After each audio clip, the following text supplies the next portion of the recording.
वाहिगुरू जी का खालसा वाहिगुरू जी की फतेह। मैं अमरवीर सिंह अज के प्रोग्राम आप सब का स्वागत करदा। व्यूअर्स, इन्हां दिनां विच जो गल सिख हलकिਆਂ विच चर्चा का विशा बनी हुई है वो ये है कि सिखां दे हक्कां लई कुर्बानियां दे के होंद विच आए अकाली दल विच मौजूदा समय दौरान काफ़ी निघार आया है। पिछले दिनी सिख सिद्धांतां नूं छिक्के ते टंग के पंजाब दी सत्ताधारी धिर बादल सरकार वल्लों आदमपुर एयरपोर्ट ਅਤੇ ਸਮਰਾਲਾ विखे सड़कों का उद्घाटन करन मौके मत्थे ते तिलक लगाए गए ਅਤੇ भूमि पूजन किया गया ਅਤੇ होर हिंदू धर्मां दीयां रीतां अपनाईयां गईयां। इन्हां कार्रवाइयां ने सिख पंथ के दर्दियां दे मनां नूं डूंगी सट मारी है। सिख सिद्धांत छड्ड के अज अकाली दल बादल किस रस्ते तुरिया है ਅਤੇ SGPC दीयां गतिविधियां संबंधी अज असीं फतेहगढ़ साहब तो SGPC मैंबर सरदार करनैल सिंह पंजोली नाल गलबात करांगे। आओ अज की विचार चर्चा की शुरुआत करते हैं। हाँ जी पंजोली साहब, वाहिगुरू जी का खालसा वाहिगुरू जी की फतेह। वाहिगुरू जी का खालसा वाहिगुरू जी की फतेह जी। पंजोली साहब, जिमें कि असी गल कीती है, मैं इंट्रोडक्शन दे विच भी मैंशन किया कि सुखबीर बादल वालों जिमें यह इनाग्रेशन की गई है समराला विखे सड़कों की, तो उहदे तो पहला आदमपुर एयरपोर्ट की गल आई है कि पहला उत्थे भूमि पूजन किया गया तो ਜਿਹੜੇ सारे हिंदू रीतां दे अनुसार किया गया। इन्हें सिख हलकिਆਂ ਦੇ ਵਿੱਚ एक चर्चा भी छेड़ी है। ਜਿਹੜੇ ਉੱਥੇ मौके ਤੇ मौजूद ईवन टकसाली अकाली आगू सीगे उन्हां ਵੱਲੋਂ भी इस गल ते चिंता ਜ਼ਾਹਰ की गई है। तो जिवें कह लईए भी उन्हां अखां खड़ियां होईयां कि ये की हो रहा है, क्यों असीं अरदास छड्ड के ਜਿਹੜੀਆਂ हिंदू रीतां ने उन्हां नूं अपना रहे हैं, जद कि जिहड़ा अकाली दल हैगी है वो एक सिखां दी पार्टी वजों ते सिखां दे हक्कां दी राखी लई एक जिहड़ी पार्टी सी उहदे वजों होंद दे विच आई सी। ते अज जिहड़ी सिचुएशन बनी हुई है वो रियलिटी कुछ होर ही नज़र आउंदी है। सो इस बारे तुसीं की कहना चाहोगे, तुहाडे की विचार ने, तुसीं इहनूं किवें देखदे हो? देखो जी, पहली गल तो यह है कि जिहड़ा सानू सतगुरु साहिबान जी ने सानू सिद्धांत दिता, भावें वो गुरु नानक साहब जी ने आरंभ किया सी, पर ਉਹਦੇ ਉੱਤੇ गुरु हरगोबिंद पातशाह जी ने मोहर ला के दुनिया के सामने साडे कोल एक धर्म ते राजनीति के कंसैप्ट नूं इकसार रखण लई एक सिद्धांत जिहड़ा सी साडे सामने स्थापित कर दिता। जदों गुरु अर्जन देव पातशाह जी ने श्री हरमंदर साहब की नींह रखी सी ते उस तो बाद श्री गुरु ग्रंथ साहब जी का प्रकाश श्री हरमंदर साहब विच कीता गया सी। उस तो बाद गुरु अर्जन देव पातशाह जी नूं तत्ती लोह ते बिठा के शहीद किया गया। ये मतलब जिहड़ा पीरी सी सिद्धांत सी गुरमत दा, जां जिहनूं आपां कह लईए कि भगती जिहड़ी सी ਉਹਦੇ ਉੱਤੇ गुरु अर्जन देव पातशाह जी नूं शहीद करन दा जिहड़ा मतलब तहैया समय दी हुक्मरान सरकार ने रखिया जी। गुरु हरगोबिंद पातशाह जी ने पीरी दी राखी लई भगती दी शक्ति राखी लई गुरु श्री हरमंदर साहब के सामने श्री अकाल तख्त साहब की स्थापना की थी जी। श्री अकाल तख्त साहब की स्थापना करने वेले दो निशान साहब, एक भगती का ते एक शक्ति का, गुरु साहब जी ने अकाल तख्त साहब के बिल्कुल सामने स्थापित किया। ते जिहड़ा हरमंदर साहब वाल निशान साहब है वो 1.5-2 फुट उच्चा ते जिहड़ा अकाल तख्त वाला वो 1.5-2 फुट बहुत नीवा जी। उसका मतलब ये सी कि धर्म की ताबिया रह के तुसी अपनी जिहड़ी राजनीति है लोक भलाई की, लोक सेवा की, सरबत के भले की वो करनी है। तुसी अज भी जदे कदों हरमंदर साहब च जाओ या कोई भी सिख जावे, जदों हरमंदर साहब के किसी भी दरवाजे वाला नूं एंटर होंदा तां वो कदे अकाल तख्त साहब से पहला मत्था नहीं टेकदा ते वो पहला हरमंदर साहब जाके मत्था टेकदा, हरमंदर साहब दीयां परिक्रमा करदा, फिर आके अकाल तख्त साहब के सन्मुख हुंदा। साडी जिहड़ी मतलब साडा धर्म जिहड़ा है ਉਹਨੂੰ ਅਸੀਂ ਸਰਵੋਤਮ ਮੰਨਿਆ ਤੇ राजनीति धर्म की ताबिया जिहड़ी है ਉਹਨੂੰ ਤੋੜਨ ਦਾ गुरु साहब जी ने इस करके यतन किया कि धर्म विहोणी राजनीति जिहड़ी है वो चंगे शाही का रूप धारण कर जाती है, लुट खसुट का रस्ता अख्तियार करती है जी। बिल्कुल मैं ये समझदा कि जिहड़े साडे पुराने बजुर्ग सन उन्होंने इस सिद्धांत की पहरेदारी करने दे लई जदों गुरुद्वारा सुधार लहर आरंभ किया, जिहड़ी 175 मैंबरी श्रोमणी गुरुद्वारा प्रबंधक कमेटी बनाई ਜੀ। ਉਹਦੀ ਟਾਸਕ ਫੋਰਸ ਵਜੋਂ, ਉਹਦੀ ਵਲੰਟੀਅਰ ਫੋਰਸ ਵਜੋਂ ਇੱਕ ਜਥੇਬੰਦੀ 2 ਮਹੀਨੇ ਬਾਅਦ 24 ਦਸੰਬਰ ਨੂੰ 1920 ਨੂੰ ਸ਼੍ਰੋਮਣੀ ਅਕਾਲੀ ਦਲ, ਉਹ ਵੀ ਸ੍ਰੀ ਅਕਾਲ ਤਖਤ ਸਾਹਿਬ ਦੇ ਉੱਤੇ ਬੈਠ ਕੇ ਸ੍ਰੀ ਗੁਰੂ ਗ੍ਰੰਥ ਸਾਹਿਬ ਦੀ ਹਾਜ਼ਰੀ ਵਿੱਚ ਬੈਠ ਕੇ ਅਰਦਾਸ ਕਰਕੇ ਹੁਕਮਨਾਮਾ ਲੈ ਕੇ ਕੜਾਹ ਪ੍ਰਸਾਦ ਦੀ ਦੇਗ ਵਰਤਾ ਕੇ ਇਸ ਭਾਵਨਾ ਨਾਲ ਕੀਤੀ ਕਿ ਇਹ ਪੰਥਕ ਜਥੇਬੰਦੀ ਹੈ ਤੇ ਪੰਥ ਦੇ ਸਿਧਾਂਤਾਂ ਦੀ ਰਾਖੀ ਕਰੇਗੀ ਜੀ। ਔਰ ਇਹਦਾ ਜਿਹੜਾ ਮੁਖੀ ਹੋਏਗਾ, ਜਿਹੜਾ ਇਹਦਾ ਆਗੂ ਹੋਏਗਾ, ਉਹ ਅਮਰਧਾਰੀ ਹੋਏਗਾ, ਉਹਦੇ ਗਾਤਰੇ ਕਿਰਪਾਨ ਹੋਏਗੀ, 3 ਫੁੱਟੀ ਕਿਰਪਾਨ ਜੋ ਸਾਡੀ ਮਤਲਬ ਭਗਤੀ ਸ਼ਕਤੀ ਦੀ ਰਾਖੀ ਦਾ ਪ੍ਰਤੀਕ ਹੈ, ਉਹ ਉਹਦੇ ਹੱਥ ਵਿੱਚ ਹੋਏਗੀ ਜੀ। ਇਹ ਕਨਸੈਪਟ ਜਿਹੜਾ ਸੀ ਸਾਡੇ ਬਜ਼ੁਰਗਾਂ ਨੇ ਮਤਲਬ ਸਥਾਪਿਤ ਕੀਤਾ ਸੀ ਔਰ ਜਿਹਦੀ ਪੀੜ੍ਹੀ ਜਾਂ ਪੀੜ੍ਹੀ ਮੈਂ ਸਮਝਦਾ ਵੀ ਆਪਣਾ ਪਹਿਰੇਦਾਰੀ ਹੁੰਦੀ ਰਹੀ। ਇਹ ਕਿਰਪਾਨ ਜਥੇਦਾਰ ਜਗਦੇਵ ਸਿੰਘ ਤਲਵੰਡੀ ਦੇ ਹੱਥਾਂ ਤੱਕ ਮੈਂ ਵੇਖੀ ਹੈ ਜੀ। ਤੇ ਜਗਦੇਵ ਸਿੰਘ ਤਲਵੰਡੀ ਦੇ ਹੱਥਾਂ ਤੋਂ ਬਾਅਦ ਜਿਹੜੇ ਵੀ ਅੱਗੇ ਅਕਾਲੀ ਦਲ ਦੇ ਪ੍ਰਧਾਨ ਆਏ, ਉਹਨਾਂ ਦੇ ਹੱਥਾਂ ਵਿੱਚ ਮੈਂ ਕਦੇ ਇਹ ਕਿਰਪਾਨ ਨਹੀਂ ਵੇਖੀ। ਇੱਕ ਦਫਾ ਮਤਲਬ ਜਥੇਬੰਦੀ ਹੋਰ ਜ਼ਰੂਰ ਹੈ, ਸਰ ਸਿਮਰਨਜੀਤ ਸਿੰਘ ਮਾਨ ਜੀ ਦੀ ਅਗਵਾਈ ਕਰਦੇ ਨੇ, ਉਹ ਹਮੇਸ਼ਾ ਜ਼ਰੂਰ ਆਪਣੇ ਹੱਥ ਵਿੱਚ 3 ਫੁੱਟੀ ਕਿਰਪਾਨ ਰੱਖਦੇ ਨੇ ਤੇ ਉਹ ਮੈਂ ਸਮਝਦਾ ਵੀ ਚੰਗੀ ਗੱਲ ਹੈ। ਤੇ ਜਦੋਂ ਅਸੀਂ ਆਪਣੇ ਸਿਧਾਂਤਾਂ ਤੋਂ, ਆਪਣੀਆਂ ਪਰੰਪਰਾਵਾਂ ਤੋਂ, ਆਪਣੀ ਮਰਿਆਦਾ ਤੋਂ, ਆਪਣੇ ਨਿਸ਼ਾਨੇ ਤੋਂ ਫਿਰਕ ਜਾਵਾਂਗੇ ਤਾਂ ਕੁਦਰਤੀ ਹੈ ਕਿ ਇਸੇ ਤਰ੍ਹਾਂ ਦੀ ਭੂਮੀ ਕਰਨ ਦਾ ਯਤਨ ਕਰਾਂਗੇ ਜਿਸ ਤਰ੍ਹਾਂ ਅੱਜ ਕੱਲ ਉਦਘਾਟਨਾਂ ਵੇਲੇ ਹੋ ਰਿਹਾ ਜੀ। ਬਿਲਕੁਲ ਇਹ ਗੁਰਮਤ ਵਿਰੋਧੀ ਗੱਲਾਂ ਨੇ ਔਰ ਸਿੱਖੀ ਸਿਧਾਂਤ ਦੇ ਉਲਟ ਗੱਲਾਂ ਨੇ। ਤੇ ਮੈਂ ਸਮਝਦਾ ਵੀ ਜੇ ਸਰਦਾਰ ਸੁਖਬੀਰ ਸਿੰਘ ਬਾਦਲ ਨੂੰ ਸ਼੍ਰੋਮਣੀ ਅਕਾਲੀ ਦਲ ਦਾ ਪ੍ਰਧਾਨ ਬਣੇ ਰਹਿਣਾ, ਉਹਨਾਂ ਦੀ ਇੱਛਾ ਹੈ ਵੀ ਮੈਂ ਰਹਿਣਾ, ਤਾਂ ਉਹਨਾਂ ਨੂੰ ਇਹਦੇ ਸਿਧਾਂਤਾਂ ਦੀ ਪਾਲਣਾ ਵੀ ਕਰਨੀ ਚਾਹੀਦੀ ਹੈ। ਤੇ ਜੇ ਉਦਘਾਟਨ ਕਰਨਾ ਤਾਂ ਉਹ ਬਤੌਰ ਸ਼੍ਰੋਮਣੀ ਅਕਾਲੀ ਦਲ ਪ੍ਰਧਾਨ ਨਾ ਕਰਨ, ਜਿਸ ਤਰ੍ਹਾਂ ਦੂਜੇ ਵਜ਼ੀਰ ਬਜ਼ੂਰ ਕਰੀ ਜਾਂਦੇ ਨੇ ਉਸ ਤਰ੍ਹਾਂ ਕਰੀ ਜਾਣ, ਪਰ ਸ਼੍ਰੋਮਣੀ ਅਕਾਲੀ ਦਲ ਦੇ ਪ੍ਰਧਾਨ ਦੀ ਹੈਸੀਅਤ ਵਿੱਚ ਭੂਮੀ ਪੂਜਨ ਕਰਨੀ, ਕਰਮਕਾਂਡ ਕਰਨਾ, ਜਿਨ੍ਹਾਂ ਦਾ ਗੁਰੂ ਸਾਹਿਬਾਨ ਨੇ ਖੰਡਨ ਕੀਤਾ, ਉਹ ਕਰਨ ਦਾ ਮਤਲਬ ਹੈ ਵੀ ਗੁਰੂ ਸਾਹਿਬ ਦੇ ਸਿਧਾਂਤਾਂ ਦੇ ਉਲਟ ਜਾ ਕੇ ਮਤਲਬ ਖੜਨਾ। ਇਹ ਗੱਲ ਬਿਲਕੁਲ ਗਲਤ ਹੈ, ਸਿੱਖੀ ਸਿਧਾਂਤਾਂ ਦੇ ਉਲਟ ਹੈ ਜੀ। ਪੰਜੋਲੀ ਸਾਹਿਬ, ਤੁਸੀਂ ਬੜਾ ਠੀਕ ਜਿਹੜਾ ਹੈਗਾ ਉਹ ਐਨਾਲਿਸਿਸ ਕੀਤਾ ਤੇ ਸਾਨੂੰ ਜਿਹੜੀ ਅਕਾਲੀ ਦਲ ਦੀ ਹਿਸਟਰੀ ਦੇ ਬਾਰੇ ਵੀ ਥੋੜ੍ਹਾ ਜਿਹਾ ਤੁਸੀਂ ਦੱਸਿਆ ਕਿ ਕਿੱਥੋਂ ਸ਼ੁਰੂਆਤ ਹੋਈ ਸੀ ਤੇ ਅੱਜ ਅਸੀਂ ਕਿੱਥੇ ਆਣ ਕੇ ਖੜ੍ਹੇ ਹਾਂ। ਸੋ ਜੇ ਅਸੀਂ ਅੱਜ ਇੱਕ ਜਿਹੜੀ ਸੰਗਤ ਹੈਗੀ ਆ, ਸੰਗਤ ਰੂਪੀ ਇਹਨੂੰ ਦੇਖਣਾ ਹੋਵੇ ਤਾਂ ਉਸ ਨਜ਼ਰੀਏ ਤੋਂ ਤੁਸੀਂ ਇਹਨੂੰ, ਇਸ ਦਾ ਜਿਹੜਾ ਪ੍ਰਭਾਵ ਜਾਂਦਾ ਸੰਗਤ ਦੇ ਵਿੱਚ, ਉਹਨੂੰ ਤੁਸੀਂ ਕਿਵੇਂ ਦੇਖਦੇ ਹੋ? ਕਿਉਂਕਿ ਜਦੋਂ ਅਸੀਂ ਦੇਖਦੇ ਹਾਂ ਕਿ ਹਾਲਾਂਕਿ ਜਿਹੜਾ ਇੱਦਾਂ ਦਾ ਕਦਮ ਹੈ ਉਹਦੀ ਚੁਫੇਰਿਓਂ ਨਿੰਦਾ ਹੋਣੀ ਚਾਹੀਦੀ ਸੀ, ਪਰ ਜਿਹੜਾ ਸਿੱਖਾਂ ਦੇ ਵਿੱਚੋਂ, ਸਿੱਖਾਂ ਦੇ ਮਨਾਂ ਦੇ ਵਿੱਚ ਉਹ ਰੋਹ ਹੈ, ਉਹ ਵੀ ਕਿਤੇ ਨਾ ਕਿਤੇ ਮੱਧਮ ਹੁੰਦਾ ਜਾਪਦਾ, ਜਾਂ ਇਹ ਕਹਿ ਲਈਏ ਵੀ ਅਸੀਂ ਵੀ ਅਣਜਾਣਪੁਣੇ ਦੇ ਵਿੱਚ ਤੁਰੇ ਫਿਰਦੇ ਹਾਂ। ਸੋ ਇਸ ਹਵਾਲੇ ਦੇ ਨਾਲ ਤੁਸੀਂ ਇਹਨੂੰ ਕਿਵੇਂ ਦੇਖਦੇ ਹੋ? ਦੇਖੋ ਜੀ, ਮੈਂ ਇਕੱਲਾ ਸੁਖਬੀਰ ਸਿੰਘ ਬਾਦਲ ਨੂੰ ਇਹਦੇ ਵਿੱਚ ਦੋਸ਼ੀ ਨਹੀਂ ਮੰਨਦਾ। ਮੈਂ ਇਹ ਸਮਝਦਾ ਕਿ ਜਿਹੜੇ ਉਹਦੇ ਸਾਥੀ ਜਥੇਬੰਦੀ ਦੇ ਅਹੁਦੇਦਾਰ ਨੇ, ਕੋਈ ਸਕੱਤਰ ਜਨਰਲ ਬਣਿਆ ਹੋਇਆ, ਕੋਈ ਸੀਨੀਅਰ ਮੀਤ ਪ੍ਰਧਾਨ ਬਣਿਆ ਹੋਇਆ, ਕੋਈ ਮੀਤ ਪ੍ਰਧਾਨ ਬਣਿਆ ਹੋਇਆ, ਕੋਈ ਮਤਲਬ ਕੋਈ ਜੁਆਇੰਟ ਸੈਕਟਰੀ ਹੈ, ਕੋਈ ਵਰਕਿੰਗ ਕਮੇਟੀ ਦਾ ਮੈਂਬਰ ਹੈ, ਕੋਈ ਜ਼ਿਲ੍ਹੇ ਦਾ ਜਥੇਦਾਰ ਹੈ, ਬਹੁਤ ਵੱਡੀ ਫੌਜ ਹੈ। ਉਹ ਫੌਜ ਦੀ ਡਿਊਟੀ ਬਣਦੀ ਹੈ ਕਿ ਜੇ ਸਾਡਾ ਆਗੂ ਜਾਣੇ ਅਣਜਾਣੇ ਕਿਤੇ ਕੋਈ ਕੁਤਾਹੀ ਕਰਦਾ ਤਾਂ ਉਹਨੂੰ ਸਮਝਾਉਣ ਦਾ ਯਤਨ ਕਰਨਾ ਚਾਹੀਦਾ, ਉਹਨੂੰ ਰੋਕਣ ਦਾ ਯਤਨ ਕਰਨਾ ਚਾਹੀਦਾ। ਮੇਰੀ ਗੱਲ ਨੂੰ ਹੋਰ ਕਨਸੈਪਟ 'ਚ ਨਾ ਲਿਆ ਜਾਵੇ। ਮੈਂ ਗੁਰੂ ਗੋਬਿੰਦ ਸਿੰਘ ਪਾਤਸ਼ਾਹ ਜੀ ਨੇ ਜਦੋਂ ਦਾਦੂ ਭਗਤ ਦੀ ਕਬਰ ਨੂੰ ਤੀਰ ਦੀ ਨੋਕ ਨਾਲ ਸਜਦਾ ਕੀਤਾ ਸੀ ਤਾਂ ਗੁਰੂ ਪਾਤਸ਼ਾਹ ਜੀ ਨੂੰ ਸਿੰਘਾਂ ਨੇ ਰੋਕਿਆ ਸੀ ਕਿ ਪਾਤਸ਼ਾਹ ਇਹ ਬੇਮਰਿਆਦਾ ਦੇ ਉਲਟ ਹੈ।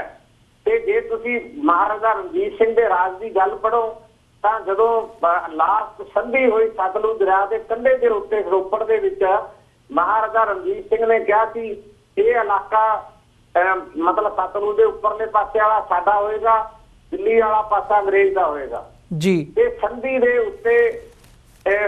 ਉੱਤੇ ਜਦੋਂ ਦਸਤਖਤ ਕੀਤੇ ਤਾਂ ਅੰਗਰੇਜ਼ ਨੇ ਕਿਹਾ ਕਿ ਆਉਣ ਵਾਲੀ ਕੱਲ ਇਹ ਸੰਧੀ ਦੇ ਉੱਤੇ ਕੌਣ ਪਾਬੰਦ ਹੋਏਗਾ। ਤਾਂ ਮਹਾਰਾਜਾ ਰਣਜੀਤ ਸਿੰਘ ਨੇ ਆਪਣੇ ਪੁੱਤਰ ਪੁੱਤਰ ਖੜਕ ਸਿੰਘ ਵਾਲਾ ਇਸ਼ਾਰਾ ਕਰਕੇ ਕਿਹਾ ਕਿ ਮੇਰਾ ਪੁੱਤਰ ਖੜਕ ਸਿੰਘ ਹੋਏਗਾ। ਲੇਕਿਨ ਅਕਾਲੀ ਫੁੱਲਾ ਸਿੰਘ ਨੇ, ਜਥੇਦਾਰ ਹਰੀ ਸਿੰਘ ਨਲੂਏ ਨੇ ਜਦੋਂ ਰੋਕਿਆ ਇਹ ਗਲਤ ਹੈ, ਫੈਸਲਾ ਪੰਥ ਕਰੇਗਾ, ਆਉਣ ਵਾਲਾ ਬਾਦਸ਼ਾਹ ਕੌਣ ਹੋਏਗਾ। ਹੁਣ ਇਹੋ ਜਿਹੀ ਗੱਲ ਕਰਨ ਦੀ ਜੁਰਤ ਜਿਹੜੀ ਹੈ ਉਹ ਨਾਲ ਦੇ ਸਾਥੀਆਂ ਵਿੱਚ ਹੋਣੀ ਚਾਹੀਦੀ ਸੀ। ਉਹਨੂੰ ਆਪਣੇ ਪ੍ਰਧਾਨ ਨੂੰ ਉਹਨਾਂ ਨੂੰ ਰੋਕਣਾ ਚਾਹੀਦਾ। ਉਹਦਾ ਕਾਰਨ ਇਹ ਹੈ ਕਿ ਸਾਰੇ ਦੇ ਸਾਰੇ ਇਹ ਕਮਜ਼ੋਰ ਪੈ ਗਏ। ਹੁਣ ਕੋਈ ਕਿਸੇ ਦਾ ਜਿਹੜਾ ਬੰਦਾ MP ਬਣ ਗਿਆ ਉਹਦੇ ਘਰ ਵਾਲੀ ਮੈਂਬਰ ਸ਼੍ਰੋਮਣੀ ਕਮੇਟੀ ਹੈ, ਉਹਦਾ ਮੁੰਡਾ MLA ਆ, ਮੁੰਡੇ ਦੀ ਘਰ ਵਾਲੀ ਜਹਾਂ ਚੇਅਰਮੈਨ ਹੈ, ਅੱਗੇ ਪੋਤਾ ਕਿਸੇ ਨਾ ਕਿਸੇ ਅਦਾਰੇ ਦਾ ਡਾਇਰੈਕਟਰ ਲੱਗ ਗਿਆ। ਇਹ ਇੰਨੇ ਖੁਦਗਰਜ਼ ਤੇ ਮਤਲਬ ਲਾਲਚੀ ਹੋ ਗਏ ਤੇ ਇਹਨਾਂ ਨੂੰ ਸਿਧਾਂਤ ਹੀ ਭੁੱਲ ਗਏ ਸਾਰਾ। ਮਤਲਬ ਇਹ ਰੋਕਣ ਦੀ ਜ਼ਰੂਰਤ ਹੀ ਨਹੀਂ ਕਰਦੇ। ਤੇ ਜਦੋਂ ਅਸੀਂ ਆਗੂ ਲੋਕ ਜਿਹੜੇ ਆ ਅਸੀਂ ਕਿਤੇ ਮੜੀਆਂ ਤੇ ਮਸਾਣੀਆਂ ਤੇ ਕਬਰਾਂ ਤੇ ਮੱਥਾ ਟੇਕਾਂਗੇ ਜਾਂ ਅਸੀਂ ਭੂਮੀ ਪੂਜਨ ਕਰਾਂਗੇ ਤਾਂ ਕੁਦਰਤੀ ਹੈ ਸਾਡੀ ਆਉਣ ਵਾਲੀ ਪੀੜ੍ਹੀ ਜਿਹੜੀ ਹੈ ਜਿਹਨੇ ਸਾਡੇ ਕੋਲੋਂ ਕਿਤੇ ਨਾ ਕਿਤੇ ਸੇਧ ਲੈਣੀ ਹੈ ਉਹ ਜ਼ਰੂਰ ਕੁਰਾਹੇ ਦੇਣ ਦਾ ਯਤਨ ਕਰੇਗੀ। ਅੱਜ ਮੈਂ ਤੁਹਾਨੂੰ ਇੱਕ ਗੱਲ ਦੱਸਣੀ ਚਾਹੁੰਦਾ ਕਿ ਮੈਂ ਚਮਕੌਰ ਸਾਹਿਬ ਦੇ ਸ਼ਹੀਦੀ ਜੋੜ ਮੇਲੇ ਤੇ ਗਿਆ ਜੀ। ਜੋੜ ਮੇਲਾ ਬਾਬਾ ਅਜੀਤ ਸਿੰਘ, ਬਾਬਾ ਜੁਝਾਰ ਸਿੰਘ ਦੀ ਸ਼ਹਾਦਤ ਵਾਲੀ ਧਰਤੀ, ਜਿੱਥੇ ਸਿੰਘ ਸ਼ਹੀਦ ਹੋਏ, ਜਿੱਥੇ ਗੁਰੂ ਗੋਬਿੰਦ ਸਿੰਘ ਦੇ ਚਰਨ ਪਏ ਤੇ ਉੱਥੇ ਧਾਰਮਿਕ ਸਮਾਗਮ ਵਿੱਚ 150 ਬੰਦਾ ਸੀ ਜੀ। ਹੈਲੋ ਜੀ ਪੰਜੋਲੀ ਸਾਹਿਬ। ਤੇ ਜਿੱਥੇ ਭਗਵੰਤ ਮਾਨ ਜਿਹਨੂੰ ਸਿਰ ਤੇ ਰੋਦਾ ਦਾੜੀ ਜਿਹਨੇ ਕੱਟੀ ਹੋਈ ਆ, ਟੋਪੀ ਪਹਿਨ ਕੇ ਰੱਖਦਾ ਤੇ ਨਾਲ ਦੀ ਨਾਲ ਸ਼ਰਾਬੀ ਆਦਮੀ ਆ, ਉਹਦੇ 12-13 ਹਜ਼ਾਰ ਕੱਟਦੀ ਉੱਥੇ। ਨੌਜਵਾਨ ਪੀੜ੍ਹੀ ਸਾਰੀ ਉਹਦੇ ਵੱਲ ਤੁਰੀ ਫਿਰਦੀ ਸੀ ਤੇ ਧਾਰਮਿਕ ਸਥਾਨ ਦੇ ਵਿੱਚ ਉੱਥੇ 5 ਨੌਜਵਾਨ ਵੀ ਨਹੀਂ ਸੀ, ਜਾਂ ਬਜ਼ੁਰਗ ਸਾਮਾ ਸੀ ਜਾਂ ਬਜ਼ੁਰਗ ਨੌਜਵਾਨ ਆਪਣਾ ਬਜ਼ੁਰਗ ਸੀ ਬੰਦੇ। ਤੇ ਮੈਂ ਸਮਝਦਾ ਕਿ ਸਾਡੀ ਜਿਹੜੀ ਨਵੀਂ ਪੀੜ੍ਹੀ ਸਿੱਖੀ ਤੋਂ ਟੁੱਟ ਰਹੀ ਹੈ, ਦੂਰ ਜਾ ਰਹੀ ਹੈ। ਬਹੁਤ ਵੱਡਾ ਯੋਗਦਾਨ ਲੀਡਰਸ਼ਿਪ ਦੀਆਂ ਗਲਤੀਆਂ ਦਾ ਵੀ ਹੈ। ਜਦੋਂ ਜਿਹੋ ਜਿਹਾ ਅਸੀਂ ਕਰਾਂਗੇ ਅਸਰ ਸਾਡੇ ਬੱਚਿਆਂ ਤੇ ਕੁਦਰਤੀ ਉਦਾਂ ਦਾ ਜਾਂਦਾ ਜੀ। ਬਿਲਕੁਲ ਪੰਜੋਲੀ ਸਾਹਿਬ, ਜਿਵੇਂ ਤੁਸੀਂ ਇਸ ਨੌਜਵਾਨ ਪੀੜ੍ਹੀ ਦੇ ਹਵਾਲੇ ਨਾਲ ਗੱਲ ਕੀਤੀ ਹੈ, ਅਸੀਂ ਸਹਿਮਤ ਹਾਂ ਤੁਹਾਡੇ ਨਾਲ। ਤੇ ਜੇ ਅਸੀਂ ਇਹਦੇ 'ਚ ਜਿਹੜੀ ਤੁਸੀਂ ਹੁਣ SGPC ਮੈਂਬਰ ਹੋ, ਅਸੀਂ SGPC ਦੀ ਕਾਰਗੁਜ਼ਾਰੀ ਦੇਖੀਏ ਤਾਂ ਕੀ SGPC ਉਹ ਰੋਲ ਅਦਾ ਕਰ ਰਹੀ ਹੈ ਜੋ ਉਹਨੂੰ ਕਰਨਾ ਚਾਹੀਦਾ? SGPC ਦਾ ਨਹੀਂ ਰੋਲ ਬਣਦਾ ਕਿ ਉਹ ਇਹਨਾਂ ਮਸਲਿਆਂ ਦੇ ਉੱਪਰ ਪਹਿਰਾ ਦੇਵੇ ਕਿ ਜਿਹੜੇ ਕੰਮ SGPC ਨੂੰ ਬਤੌਰ ਇੱਕ ਜਥੇਬੰਦੀ, ਸਿੱਖਾਂ ਦੀ ਸਰਮੌਰ ਜਥੇਬੰਦੀ ਕਰਨੇ ਚਾਹੀਦੇ ਆ ਗੁਰਦੁਆਰਾ ਸਾਹਿਬਾਨਾਂ ਦੇ ਪ੍ਰਬੰਧ ਦੇ ਨਾਲ, ਕੀ SGPC ਉਹਦੇ ਤੇ ਖਰੀ ਉਤਰ ਰਹੀ ਹੈ? ਇਸ ਬਾਰੇ ਤੁਹਾਡਾ ਕੀ ਉਹ ਹੈਗਾ? ਦੇਖੋ ਜੀ, ਪਹਿਲੀ ਗੱਲ ਤਾਂ ਇਹ ਆ ਕਿ SGPC ਦਾ ਤੇ ਸਿੱਖ ਪੰਥ ਦੀ ਇੱਕ ਬਹੁਤ ਵੱਡੀ ਦੂਰੀ ਹੈ, ਵਿਚਕਾਰ ਬਹੁਤ ਵੱਡਾ ਪਾੜਾ ਹੈ।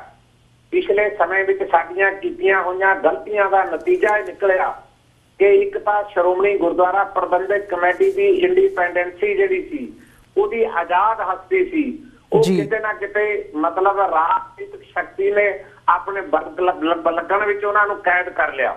ਰਾਜਨੀਤਿਕ ਪ੍ਰਭਾਵ ਸ਼੍ਰੋਮਣੀ ਗੁਰਦੁਆਰਾ ਪ੍ਰਬੰਧਕ ਕਮੇਟੀ ਤੇ ਬਹੁਤ ਜ਼ਿਆਦਾ ਹੈ। ਰਾਜਨੀਤਿਕ ਲੋਕ ਕੇਵਲ ਸ਼੍ਰੋਮਣੀ ਗੁਰਦੁਆਰਾ ਪ੍ਰਬੰਧਕ ਕਮੇਟੀ ਦੀ ਕਾਰਗੁਜ਼ਾਰੀ ਨੂੰ ਇਸ ਤਰੀਕੇ ਨਾਲ ਚਲਾਉਣਾ ਚਾਹੁੰਦੇ ਨੇ ਕਿ ਉਹਦੇ ਜਿਹੜੇ ਸਾਧਨ ਨੇ ਉਹ ਸਾਧਨ ਵਰਤ ਕੇ ਕਿ ਕੁਝ ਅਜਿਹਾ ਕੀਤਾ ਜਾਵੇ ਜਿਵੇਂ ਅੰਮ੍ਰਿਤਸਰ ਦਾ ਰੌਲਾ ਪਾਇਆ ਜਾ ਰਿਹਾ ਜੀ, ਉੱਥੇ ਇੱਕ ਬੜਾ ਵੱਡਾ ਪਲਾਜ਼ਾ ਬਣਾ ਦਿੱਤਾ ਜੀ, ਬੜਾ ਵੱਡਾ ਵਧੀਆ ਰਸਤਾ ਸਵਾਰ ਦਿੱਤਾ ਗਿਆ ਜੀ। ਗੱਲ ਰਸਤੇ ਸਵਾਰਨ ਦੀ ਨਹੀਂ, ਗੱਲ ਪਲਾਜ਼ੇ ਬਣਾਉਣ ਦੀ ਨਹੀਂ, ਗੱਲ ਤਾਂ ਉਸ ਵਿਚਾਰ ਤੇ ਸਿਧਾਂਤ ਦੀ ਸਹੀ ਪਹਿਰੇਦਾਰੀ ਕਰਦੀ ਹੈ। ਉਹ ਕੱਟੀਆਂ ਇੱਟਾਂ ਸਰਹੰਦ ਦੀਆਂ ਲਾ ਕੇ ਵੀ ਕੀਤੀ ਜਾ ਸਕਦੀ ਸੀ, ਉਹ ਲਾਲ ਪੱਥਰ ਲਾ ਕੇ ਨਹੀਂ ਕੀਤੀ ਜਾ ਸਕਦੀ, ਉਹ ਕੱਚੀਆਂ ਇੱਟਾਂ ਨਾਲ ਵੀ ਕੀਤੀ ਜਾ ਸਕਦੀ ਹੈ। ਲੋੜ ਸਿਧਾਂਤਾਂ ਦੀ ਪਹਿਰੇਦਾਰੀ ਕਰਨ ਦੀ ਹੈ। ਤੇ ਮੈਂ ਸਮਝਦਾ ਵੀ ਇੱਕ ਤਾਂ ਰਾਜਨੀਤਿਕ ਜਿਹੜੀ ਮਤਲਬ ਘੇਰੇਬੰਦੀ ਚ ਸ਼੍ਰੋਮਣੀ ਕਮੇਟੀ ਘਿਰ ਗਈ, ਇੱਕ ਤਾਂ ਉਹਦੇ ਚੋਂ ਆਜ਼ਾਦ ਕੱਢਣ ਕਰਨ ਦੀ ਉਹਨੂੰ ਜ਼ਰੂਰਤ ਹੈ ਜੀ। ਗੱਲ ਜਿਹੜਾ ਪਾੜਾ ਸਿੱਖ ਸੰਗਤ ਦਾ ਤੇ ਪੰਥ ਦਾ ਸ਼੍ਰੋਮਣੀ ਕਮੇਟੀ ਚ ਦੂਰੀ ਪਈ ਵੀ ਹੈ, ਉਹਦੇ ਕਾਰਨ ਨੇ ਵੀ ਨਾਨਕਸ਼ਾਹੀ ਕੈਲੰਡਰ ਇੱਕ ਵੱਡਾ ਇਸ਼ੂ ਹੈ ਸਾਡੇ ਸਾਹਮਣੇ। ਤੇ ਨਾਨਕਸ਼ਾਹੀ ਕੈਲੰਡਰ ਤੋਂ ਬਾਅਦ ਸ੍ਰੀ ਗੁਰੂ ਗ੍ਰੰਥ ਸਾਹਿਬ ਦਾ ਅਪਮਾਨ ਹੋਇਆ ਤੇ ਸ੍ਰੀ ਗੁਰੂ ਗ੍ਰੰਥ ਸਾਹਿਬ ਦੇ ਅਪਮਾਨ ਦਾ ਪ੍ਰੋਟੈਸਟ ਕਰਨ ਵਾਲੀਆਂ ਸੰਗਤਾਂ ਜਿਹੜੀਆਂ ਸੀ ਉਹਨਾਂ ਤੇ ਗੋਲੀ ਚੱਲੀ, 2 ਸਿੰਘ ਸ਼ਹੀਦ ਹੋਏ। ਸ਼੍ਰੋਮਣੀ ਕਮੇਟੀ ਦਾ ਉਹ ਸਾਰੇ ਮਸਲੇ ਦੇ ਵਿੱਚ ਕੋਈ ਰੋਲ ਨਾ ਰਿਹਾ, ਕਿਸੇ ਅਗਵਾਈ ਨਾ ਦੇ ਸਕੀ ਸ਼੍ਰੋਮਣੀ ਗੁਰਦੁਆਰਾ ਪ੍ਰਬੰਧਕ ਕਮੇਟੀ। ਤੇ ਪਾੜਾ ਵੱਧਦਾ ਬਹੁਤ ਅੱਗੇ ਵੱਧ ਗਿਆ। ਹੁਣ ਹਾਲਾਤ ਇਹ ਨੇ ਕਿ ਸ਼੍ਰੋਮਣੀ ਗੁਰਦੁਆਰਾ ਪ੍ਰਬੰਧਕ ਕਮੇਟੀ ਆਪਣੇ ਕਾਲਜਾਂ ਸਕੂਲਾਂ ਦੇ ਬੱਚਿਆਂ ਨੂੰ ਇਕੱਠੇ ਕਰਕੇ ਤਾਂ ਪਾਠ ਕਰਾ ਸਕਦੀ ਹੈ ਜੀ, ਲੇਕਿਨ ਜੇ ਉਹ ਸਮੁੱਚੇ ਪੰਥ ਦੇ ਬੱਚਿਆਂ ਨੂੰ ਇਕੱਠੇ ਕਰਨ ਦੀ ਗੱਲ ਕਰੇ, ਇਹ ਹੁਣ ਸ਼੍ਰੋਮਣੀ ਕਮੇਟੀ ਦੇ ਬਸ ਦਾ ਕੰਮ ਨਹੀਂ ਰਿਹਾ, ਕਿਉਂਕਿ ਸ਼੍ਰੋਮਣੀ ਕਮੇਟੀ ਤੋਂ ਭਰੋਸਾ ਉੱਠ ਗਿਆ ਸਿੱਖ ਪੰਥ ਦਾ, ਸਿੱਖ ਸੰਗਤ ਦਾ ਜੀ। ਪੰਜੋਲੀ ਸਾਹਿਬ, ਜੇ ਅਸੀਂ ਇਹਦੇ 'ਚ ਦੇਖੀਏ ਕਿ ਜਿਵੇਂ ਹੁਣ SGPC ਦੇ ਵਿੱਚ ਵੀ ਚੇਂਜ ਆਈ ਹੈ, ਪ੍ਰੋਫੈਸਰ ਕਿਰਪਾਲ ਸਿੰਘ ਬਡੂੰਗਰ ਨਵੇਂ ਪ੍ਰਧਾਨ ਬਣੇ ਨੇ SGPC ਦੇ ਕੁਝ ਦੇਰ ਪਹਿਲਾਂ, ਤਾਂ ਉਹਨਾਂ ਵੱਲੋਂ ਆ ਕੇ ਇਸ ਛਵੀ ਨੂੰ ਕਹਿ ਲਓ ਬਦਲਣ ਦੀ ਥੋੜ੍ਹੀ ਜਿਹੀ ਕੋਸ਼ਿਸ਼ ਕੀਤੀ ਗਈ ਹੈ। ਭਾਵੇਂ ਉਹ ਬਲਵੰਤ ਸਿੰਘ ਰਾਜੋਆਣਾ ਦਾ ਮਸਲਾ ਹੋਵੇ, ਸਰਬੱਤ ਖਾਲਸਾ ਦੇ ਜਥੇਦਾਰਾਂ ਦੇ ਨਾਲ ਜਿਹੜੇ ਥਾਪੇ ਗਏ ਸੀ ਸਰਬੱਤ ਖਾਲਸਾ ਵੱਲੋਂ, ਉਹਨਾਂ ਦੇ ਨਾਲ ਮੀਟਿੰਗ ਦੀ ਗੱਲ ਹੋਵੇ, ਜਾਂ ਬਲਬੀਰ ਸਿੰਘ ਅਰਦਾਸੀਆ ਸਿੰਘ ਨੂੰ ਵਾਪਸ ਲੈ ਕੇ ਆਉਣ ਦੀ ਗੱਲ ਹੋਵੇ, ਰੀਇਨਸਟੇਟ ਕਰਨ ਦੀ ਗੱਲ ਹੋਵੇ। ਸੋ ਇਹ ਜਿਹੜੇ ਕਦਮ ਨੇ, ਤੁਹਾਨੂੰ ਲੱਗਦਾ ਕਿ ਪ੍ਰੋਫੈਸਰ ਕਿਰਪਾਲ ਸਿੰਘ ਬਡੂੰਗਰ ਜਿਹੜੀਆਂ ਅਸੀਂ ਗੱਲਾਂ ਕਰ ਰਹੇ ਹਾਂ, ਇਹਨਾਂ ਲੱਛਣਾਂ ਨੂੰ ਦੂਰ ਕਰਨ ਦੇ ਵਿੱਚ ਕੋਈ ਜਿਹੜਾ ਹੈਗਾ ਕੋਈ ਸਾਰਥਕ ਕਦਮ ਚੁੱਕ ਸਕਣਗੇ ਤੇ ਰਾਜਨੀਤਿਕ ਪ੍ਰਭਾਵ ਤੋਂ ਦੂਰ ਰਹਿੰਦਿਆਂ ਉਹਨੂੰ ਅੱਗੇ ਅਮਲੀ ਜਾਮਾ ਪਹਿਨਾ ਸਕਣਗੇ? ਦੇਖੋ ਜੀ, ਸ਼੍ਰੋਮਣੀ ਗੁਰਦੁਆਰਾ ਪ੍ਰਬੰਧਕ ਕਮੇਟੀ ਇਹ ਸਾਰੀਆਂ ਗੱਲਾਂ ਕਰ ਸਕਦੀ ਹੈ, ਬਸ ਸ਼ਰਤ ਕਿ ਸ਼੍ਰੋਮਣੀ ਗੁਰਦੁਆਰਾ ਪ੍ਰਬੰਧਕ ਕਮੇਟੀ ਮਤਲਬ ਇੰਡੀਪੈਂਡੈਂਟ ਹੋ ਕੇ ਕੰਮ ਕਰਨ ਦਾ ਯਤਨ ਕਰ ਸਕੇ। ਮੈਨੂੰ ਨਹੀਂ ਲੱਗਦਾ ਕਿ ਸਰ ਕਿਰਪਾਲ ਸਿੰਘ ਬਡੂੰਗਰ ਇੰਨੀ ਜੁਰਤ ਕਰ ਸਕਣਗੇ। ਨਹੀਂ, ਮੈਨੂੰ ਮਤਲਬ ਇਹ ਯਕੀਨ ਹੈ ਕਿ ਇੰਨੀ ਦਲੇਰੀ, ਇੰਨੀ ਜੁਰਤ ਉਹ ਨਹੀਂ ਕਰ ਸਕਦੇ।